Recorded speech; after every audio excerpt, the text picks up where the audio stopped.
Millions of you helped end the slave trade through your taxes. In 1833, the British government used £20 million, 40% of its national budget, to buy freedom for all slaves in the empire. The amount of money borrowed for the Slavery Abolition Act was so large that it wasn't paid off until 2015. This means that taxes from British citizens living in this lifetime helped end the slave trade. This was a tweet by the UK Treasury in 2015. Unsurprising, considering this was just another episode of a long tradition of the British authorities playing down their central role in the transatlantic slave trade while claiming credit for ending slavery. Hello, fellow British slavery philanthropists. The Sankofa welcomes you to a new series of episodes which will revisit how former slavers reinterpreted the abolition of the slave trade in their favor. A series to salute and reconstruct the real heroes of the abolition of slavery. African History Daily by my daddy.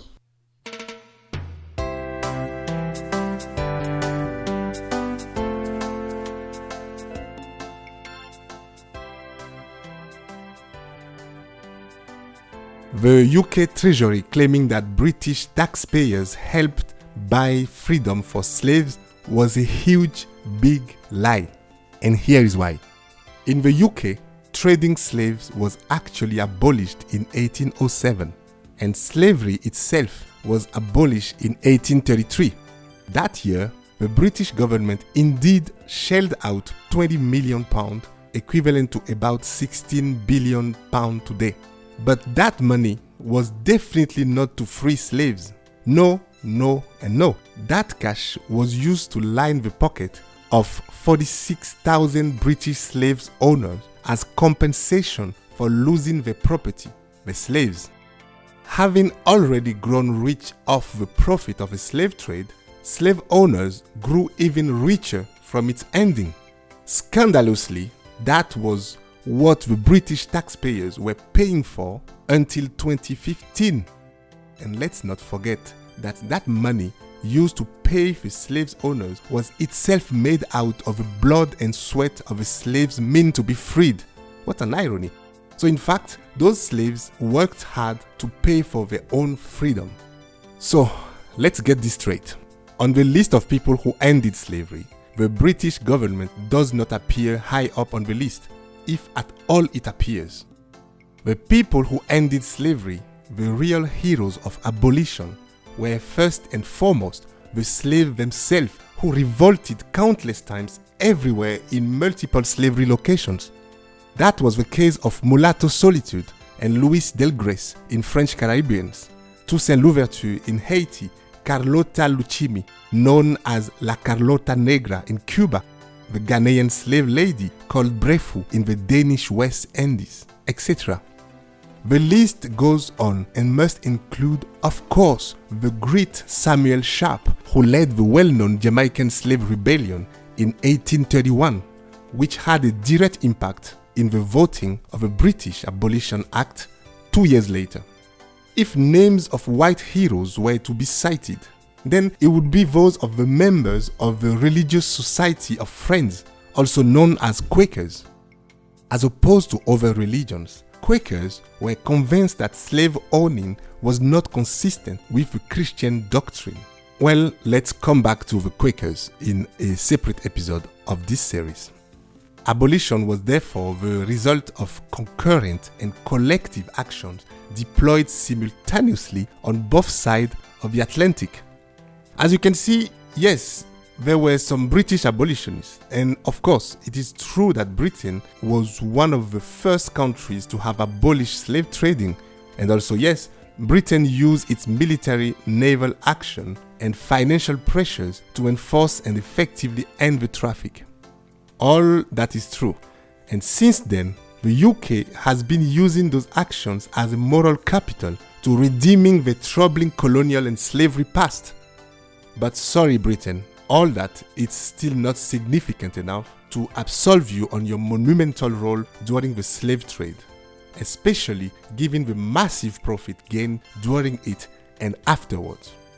And last but not least, it is also worth keeping in mind that while the British Parliament abolished slavery, the plantations economies in many of its colonies then turned to the vast pool of unqualified labor that was made available by British colonialism.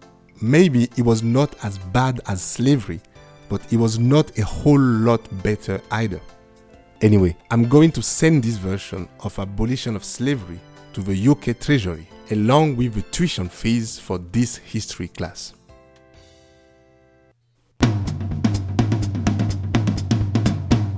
My African cliché of the day is a town in the UK today called New Brighton.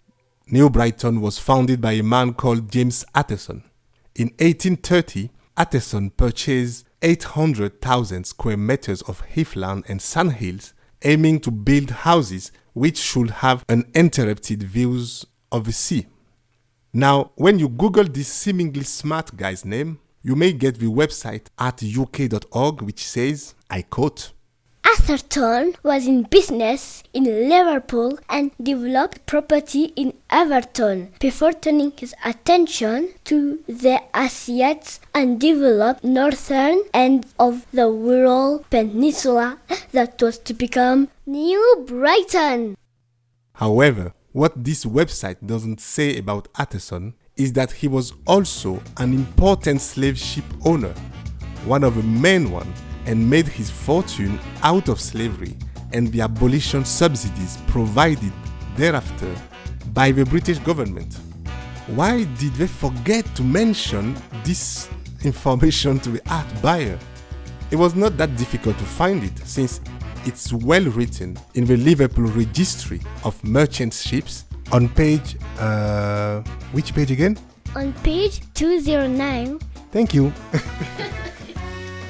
Well, this great man passed away in 1838, but after buying a painting of him in artuk.org, if you still want to feel a bit of his presence, well, you can always visit the city of New Brighton in the UK and walk on Victoria Road, where you may go and enjoy beers in a pub named after him, the James Atterson pub. Or no, should I say rebaptized after him, because that pub was called until 2019 the Railway.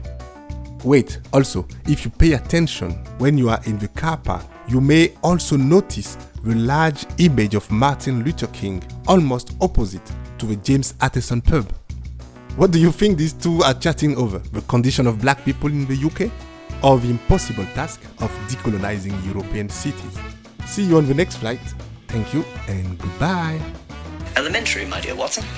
This is a very good episode.